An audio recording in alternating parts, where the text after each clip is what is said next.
my very favorite parenting verses is out of Deuteronomy 6. And it says, I'm gonna read to you guys. You would know it. So many of our viewers may be familiar with it, but I just love it. It says in Deuteronomy 6, verses 5 through 7, it says, you shall love the Lord your God with all your heart and with all your soul and with all your might. I love that it starts with heart, soul, with all your might. And these words that I command you today shall be on your heart. I want to come back to that. You shall teach them diligently to your children and shall talk of them when you sit in your house and when you walk by the way and when you lie down and when you rise. And I love that. A couple of things I love best about it. It starts with love. Right. If a mom or someone even in the role of parenting that didn't even mean to show up in the role of parenting, Right. that's where they find Right. themselves. Right. A dad, anyone, when it comes to parenting, that really is the watchword, because it says the most important thing is that I just love God, that Lord, come and make my heart full of yours. And I ask this, it's not something that gets done once.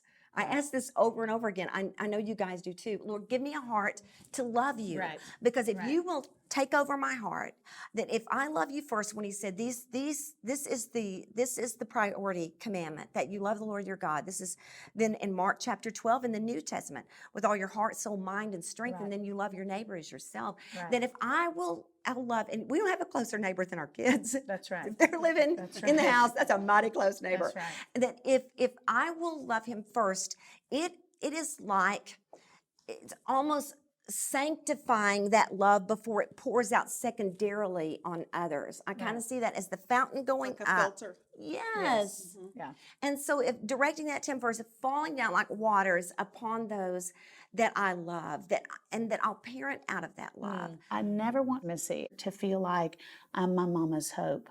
She's not my hope. Jesus is my hope. right.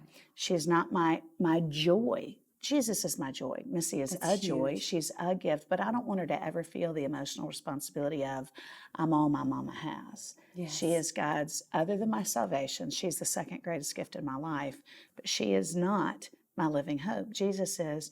So I was real intentional about. I want you to pause there, because I think you just spoke a word over somebody.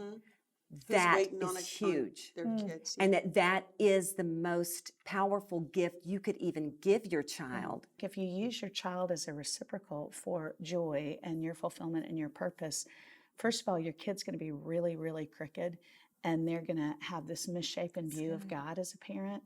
And secondly, what are you going to do when they go to college? And so it's like, love them. But again, that's part of being a parent. And again, I'm old, so I'm making every mistake known to mankind. But I saw women and I thought, you're putting too much emotional pressure on your kids to be your everything. I want somebody to have this minister to them today. Yeah. Because this I can say, I can't, from my personal experience, tell a young mom, advise her and counsel her how to raise, for instance, a special needs child. We three may not be able to speak into some of the dynamics that some people have, some moms and dads have out there. Perhaps I've not experienced having a child that is tested in the spectrum of autism. I don't know. I have many friends that raise special needs children, and but I have not done it on my own, so I can't speak straight into that. But this I know, ladies, this I'm positive of. Whatever the dynamic is, God can empower you to be an effective, loving parent. Not perfect, an effective, loving parent. There is literally no dynamic he does not understand. We can even pray. I want to really call our parents to prayer. Because I just go, sometimes I go back to that same thing, because I know it sounds so like it's too easy, or that's always the answer, but actually, it really is the answer.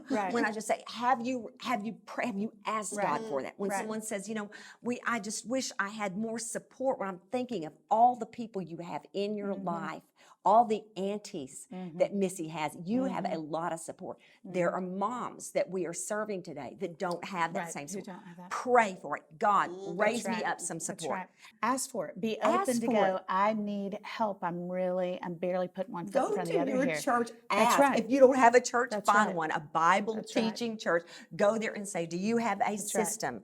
Do you have some women that meet together Right. that I could just say, I really could use some help Yeah. here? What is the whole Right. children's ministry And like? if they don't have a single mom's ministry, why to wouldn't you start say, one. Lord, did you put that on my heart? Because you it might be that I must be need to for get me. 10 women together where we do Bible study right. together every now and then, but then we That's also right. now have a network to help each other with dinner every That's now and right. then or watch the kids every That's now and right. then.